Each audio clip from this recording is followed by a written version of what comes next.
Assalamualaikum warahmatullahi wabarakatuh. Bismillahirrahmanirrahim. Selamat berjumpa kembali anak-anakku semua. Kelas 8 dalam seri video pembelajaran kita kali ini. Oke, kita sudah memasuki semester 2.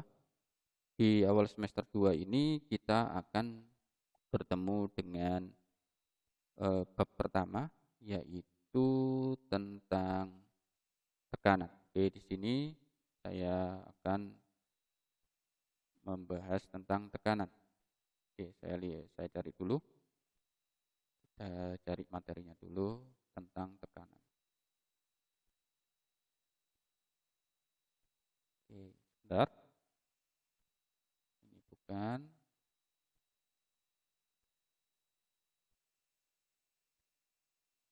Setelah ini, ntar saya cari dulu. Oke.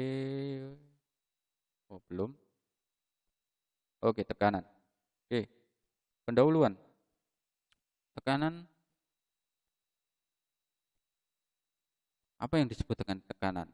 Nah, tekanan yang kita bahas di sini tidak sama dengan penggunaan kata tekanan dalam kehidupan sehari-hari. Misalnya ada orang yang bilang, orang ini banyak masalah, banyak tekanan. Nah, bukan tekanan seperti itu yang akan kita pelajari.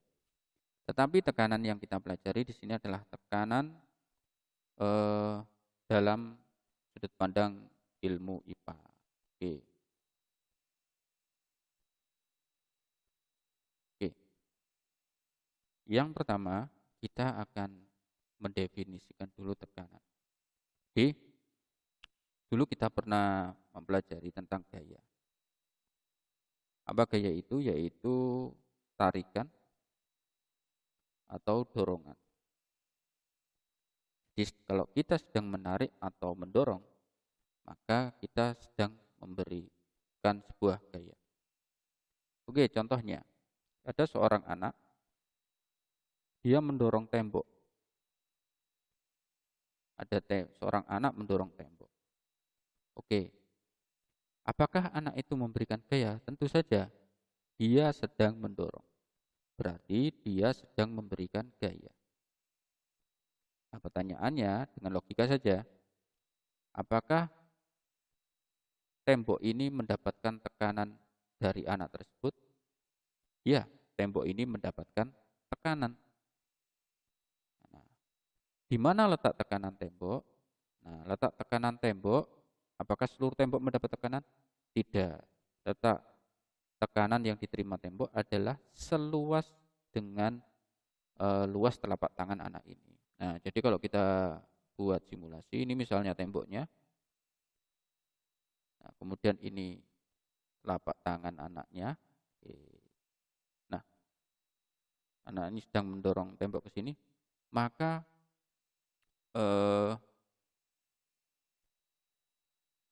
tembok sebelah mana yang mendapat tekanan? Tembok yang mendapatkan dorongan oleh anak itu, yaitu mana? Seluas telapak tangan anak tersebut. Jadi, dalam tekanan ada dua hal yang saling berhubungan. Yang pertama adalah gaya dorong yang diberikan anak tersebut, dan kemudian luas telapak tangan anak itu. Sehingga tekanan itu dapat didefinisikan sebagai gaya per satuan luas. Sehingga tekanan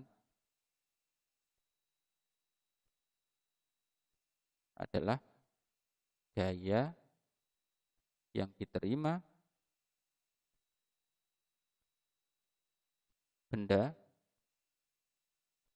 dengan luas tertentu.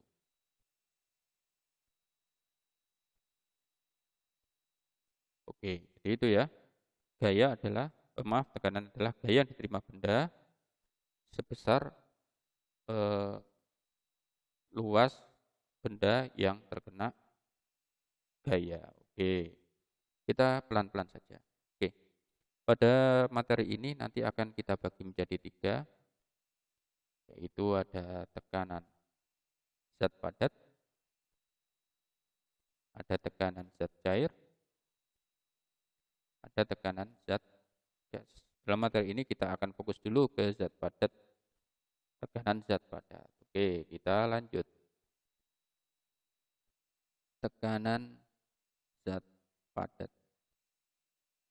Oke, tekanan disimbolkan dengan huruf P.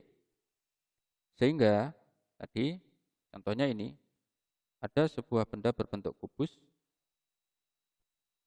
yang diletakkan di atas sebuah lantai. Oke. Nah, kubus ini tentu saja punya massa dan menerima gravitasi, sehingga kubus ini memiliki berat. Berat atau gaya berat dari mana? Yaitu massa kali gravitasi. Nah, kemanakah arah gaya berat? Gaya berat memiliki arah ke bawah. Nah, ini saya hapus sedikit biar tidak dianggap arahnya ke sini. Nah, jadi benda ini memiliki gaya berat yang arahnya ke bawah. Nah, lantai ini ada di bawahnya benda, berarti lantai ini menerima gaya dari benda, atau bisa dikatakan lantai ini sedang menerima tekanan dari benda. Nah, lantai mana yang menerima tekanan? Tentu tidak lantai seluas ini yang menerima tekanan. Yang menerima tekanan adalah lantai yang bersentuhan dengan benda atau hanya seluas ini.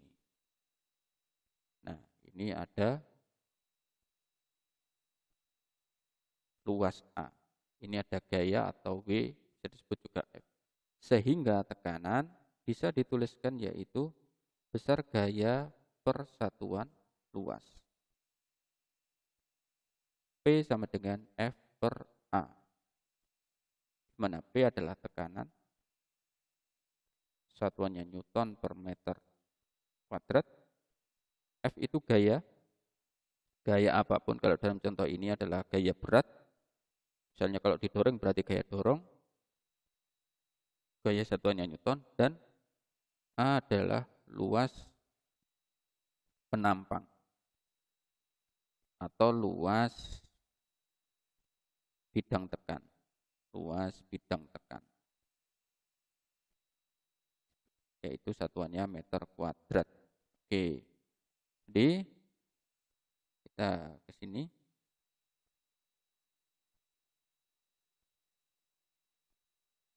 Nah, di sini ada contoh studi kasus.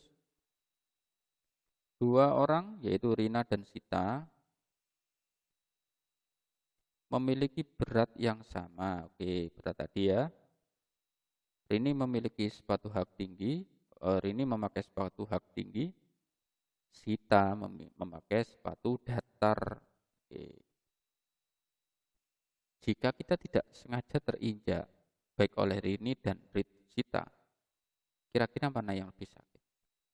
Tentu yang lebih sakit adalah yang terinjak oleh Rini. Kenapa Rini? Rini memakai sepatu hak tinggi. Sepatu hak tinggi itu ujungnya runcing. Nah, kalau kita hubungkan dengan tekanan, kita kembali lagi ke sini. Nah, kita tahu bahwa tekanan itu dipengaruhi oleh gaya dan juga luas. Nah, tekanan dengan gaya itu namanya berbanding lurus.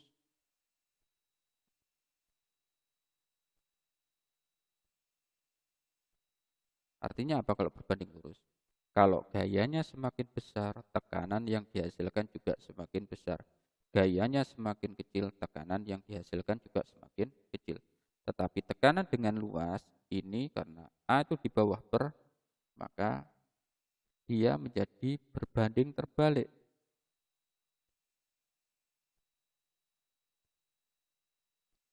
Sehingga bagaimana? Kalau luasnya kecil, tekanannya tambah besar. Kalau luas bidang tekannya besar, tekanannya menjadi kecil.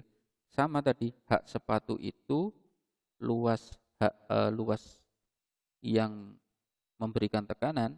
Nah, tadi itu kecil. Hak sepatu kan runcing, berarti luasnya kecil sekali, maka tekanan dihasilkan semakin besar. Nah, sedangkan sepatu biasa itu luas bidang tekannya besar, sehingga tekanan yang dihasilkan lebih kecil. Oke, itu adalah studi kasusnya. Kita sekarang ada contoh. Sebuah balok memiliki massa 2600 gram. Kalau percepatan gravitasi 10 meter per sekon dan posisi balok seperti ini, maka berapakah tekanannya? Oke. Ingat tadi tekanan dipengaruhi oleh F dan A. F-nya bagaimana?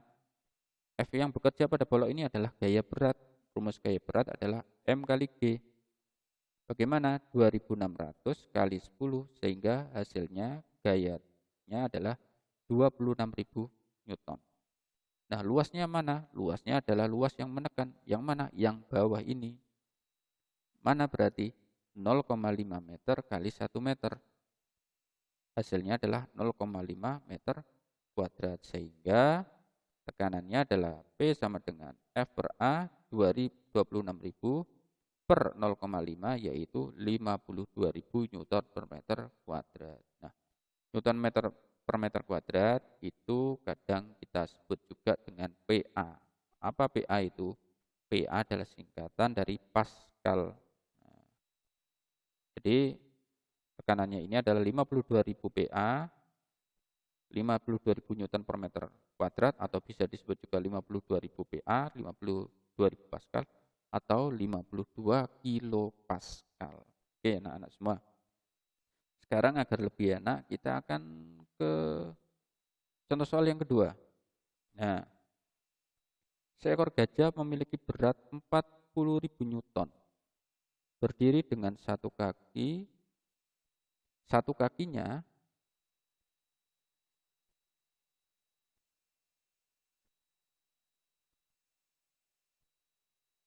ya, jadi gajah ini berdiri dengan satu kaki. Anggaplah gajahnya akrobat. Oke, satu kaki yang luas tapak kakinya yaitu 1000 cm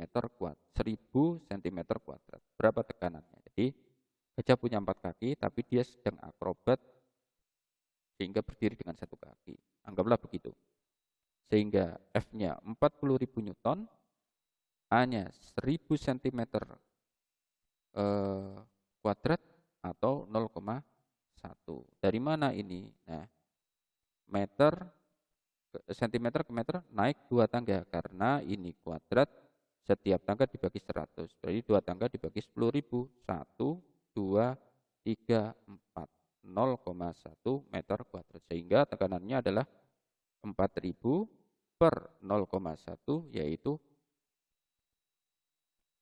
40.000 per 0,1 yaitu 400.000 Newton per meter kuadrat atau 400.000 PA atau 400 kilo PA.